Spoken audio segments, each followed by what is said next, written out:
Bonjour à chacune et chacun d'entre vous. Et pour beaucoup de raisons, je suis très heureux de retrouver l'UDI et ses adhérents. Jean-Christophe, je vous remercier sincèrement de cette invitation fidèle, puisque j'avais été très heureux de participer aux côtés de Simone Veil, du président Giscard d'Estaing et de beaucoup d'autres à votre congrès fondateur. Je n'ai pas oublié ce que je vous ai dit à cette occasion, parce que je le pense toujours, et je le pense pour aujourd'hui et pour demain. Notre pays, dans l'état où il se trouve, a besoin d'une droite républicaine forte, qui assume ses valeurs et ses idées, et d'un centre fort qui travaille ensemble, dans l'intérêt du pays et d'une France européenne.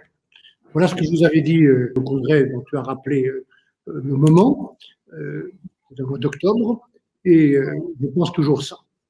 Et l'action que j'ai engagée, que je continue et que je vais amplifier en France, sera guidée par cette idée que nous avons tellement de raisons de travailler ensemble.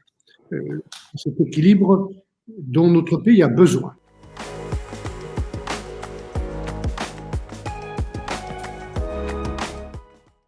Le Brexit, il est lié à une volonté d'assumer totalement la souveraineté nationale. Et cette idée, que je peux comprendre, parce que c'est aussi pourquoi on fait de la politique. On est chargé de défendre l'intérêt national de notre pays et donc d'assumer cette souveraineté pour nous-mêmes, ici, chez nous en France.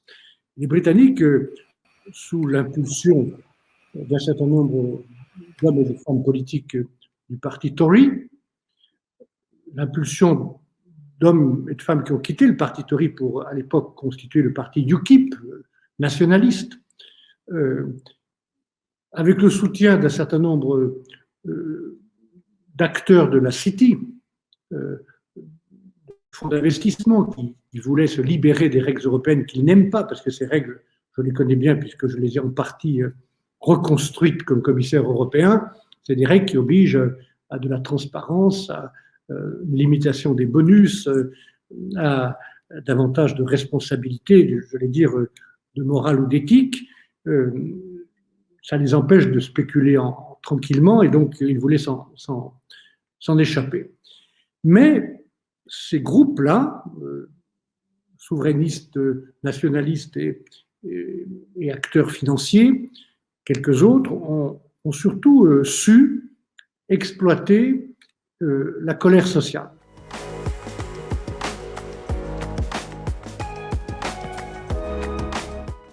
Mais il a des raisons. Et il faut répondre et trouver des réponses. Là où elles se trouvent, et pas seulement à Bruxelles, il y en a à Bruxelles et à Strasbourg, au Parlement européen, des réponses, évidemment. L'Europe a fait des erreurs. Et nous qui sommes Européens, passionnément patriotes et européens, Jean-Christophe, ce que j'ai mis sur mon compte Twitter depuis une dizaine d'années, donc je n'ai pas de problème, comme toi, de me reconnaître dans ces deux mots qui vont ensemble. Nous devons faire une forme d'examen de conscience. Nous sommes libéraux, je suis libéral, mais le libéralisme, ce n'est pas la dérégulation générale qu'on a pratiquée à Bruxelles pendant 30 ans avec le soutien de gouvernements de droite et de gauche, consistant à laisser des banquiers faire ce qu'ils voulaient. On leur a permis de faire ce qu'ils voulaient et de se mettre à leur propre service plutôt que d'être au service de l'économie réelle. Des bonus insensés, des produits toxiques. Cet excès de dérégulation, accompagné d'une grande naïveté dans nos échanges commerciaux, on a ouvert nos portes, nos fenêtres en pensant que les autres allaient faire la même chose. C'est mal tombé parce qu'ils n'ont pas fait la même chose. Et aucun autre grand pays du monde n'a ouvert les portes et les fenêtres avec naïveté comme nous l'avons fait, sans aucune réciprocité dans les échanges commerciaux. Le mot de politique industrielle était un gros mot à Bruxelles depuis le début. Ce n'est que depuis quelques années, Jean-Claude Juncker d'abord avec le fonds Juncker et aujourd'hui avec Thierry Breton, où l'on peut reparler d'une stratégie industrielle et de notre indépendance industrielle, agricole, alimentaire et numérique. Donc, il y a des erreurs qui ont été faites à Bruxelles, sans parler de l'excès et parfois de l'arrogance de l'administration bruxelloise et de ce nombre de hauts fonctionnaires. Je pense, chers amis, qu'à Bruxelles comme à Paris, quand les bureaucrates prennent le pouvoir, c'est que les hommes politiques ou les femmes politiques leur ont laissé le pouvoir. Donc il faut reprendre le pouvoir et assumer la responsabilité quand on est commissaire européen ou ministre ou homme, femme politique. Donc il y a des erreurs graves qui ont été faites à Bruxelles. Et pourquoi je vous dis ça? C'est parce que, revenant à la crise financière de 2008, qui n'est pas si lointaine, n'ayant pas la mémoire courte, le choc de cette crise en Angleterre, en Irlande, a été considérable. Des millions d'emplois ont été détruits.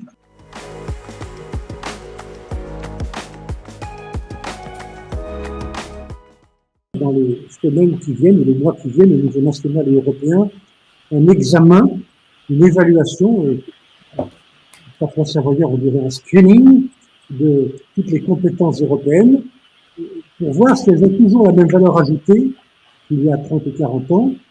Et si elles l'ont toujours, on les garde, on les consolide. Si elles ne l'ont plus, on rend certaines compétences aux États membres. Et peut-être voir dans des domaines comme la santé, s'il n'y a pas de nouvelles compétences et des raisons d'agir ensemble. En matière de défense et de coopération policière aussi.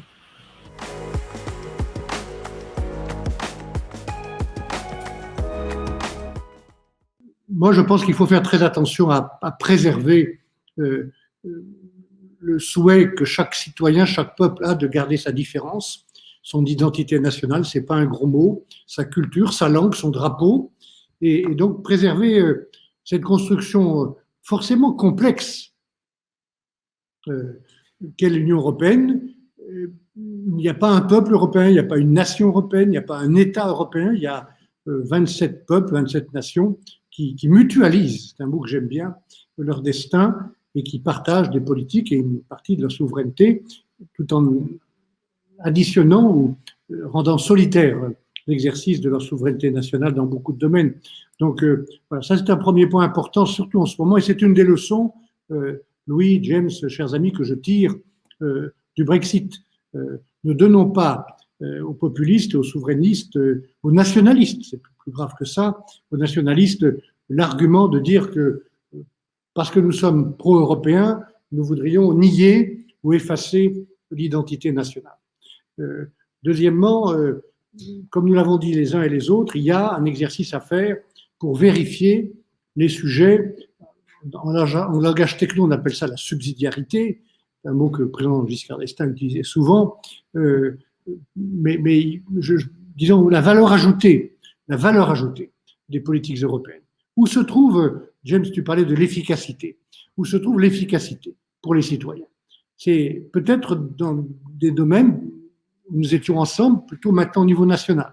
Comme on le voit chez nous, en France, on pensait que la politique de la santé devait être uniquement nationale. On voit ce que ça a donné avec une réponse centralisée et pas très efficace à la crise du Covid. Les communes, les régions, les départements ont été beaucoup plus agiles et capables de répondre. Donc, il y a peut-être un examen à faire, ce que j'appelle une évaluation, la culture de l'évaluation. Et puis, il y a des domaines où il faut préserver à tout prix la réponse commune, et des domaines, tu en as cité quelques-uns, moi aussi je suis partisan d'un procureur financier, je pense qu'en matière de défense, il faut aller plus loin. Évidemment, la protection des données ne peut se faire qu'à l'échelle au moins du continent, donc, et l'agence des migrations est une bonne idée, j'ai développé aussi des réponses au niveau national et international sur cette question. Donc, faisons cet examen. Voilà les deux réflexions que je voulais faire.